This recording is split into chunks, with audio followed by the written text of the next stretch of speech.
অনির্বাণ ভট্টাচার্য মানে মাস বা এই জওয়ান টাইপের ছবি নিয়ে আলোচনা নয়, এটা আমরা বহু কমেন্টে দেখেছি।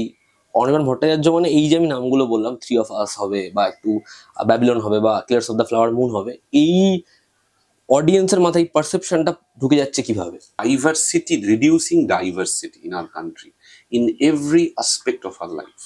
না একটা লোক কেন জওয়ান আর থ্রি অফ আস একসাথে দেখবে, বা দেখলেও দেখতেই পারে, সেসব নিয়ে আবার শুনবো কেন? রিডিউসিং ডাইভার্সিটি, এই হচ্ছে থ্রি অফ আস এর লোক, এ হচ্ছে কিলার্স অফ দ্য ফ্লাওয়ার মুনের, এ হচ্ছে এটার লোক, বলো এই যে আমাদের ওপেনহাইমারের লোক। এরা হচ্ছে জওয়ানের লোক, পাঠানের লোক, লিওর লোক। আমার তো কোনো বাধা নেই, আমি জওয়ানও দেখতে পারি, আমি কিলার্স অফ দ্য ফ্লাওয়ার মুনও দেখতে পারি, আমার মতো বিনোদন আমি পেতে পারি, আমার কিছু ভালো না লাগতে পারে। সব থেকে বড় কথা, আমার কোনো দায় নেই যে আমার কেমন লাগলো আমাকে জানাতে হবে। না আমি কোনো একটা এরকম কোনো নর্মস বা সোশ্যাল মিডিয়াতে কোনো একটা নিয়ম তৈরি করেছি যে আমি যাই দেখি তাই লিখি, এটা ভালো লাগলো, এটা জমলো না, এসব আমি কোনোদিন লিখিনি।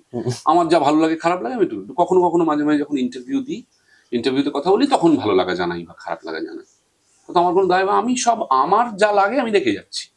আমি থ্রি অফ আসও দেখবো, আমি কুরোসাওয়া তারকভস্কিও দেখবো, আমি জওয়ানও দেখবো। একটা হচ্ছে আমার নিজস্ব বিনোদন, আর একটা হচ্ছে ইনগ্রিডিয়েন্ট ফর মাই জব।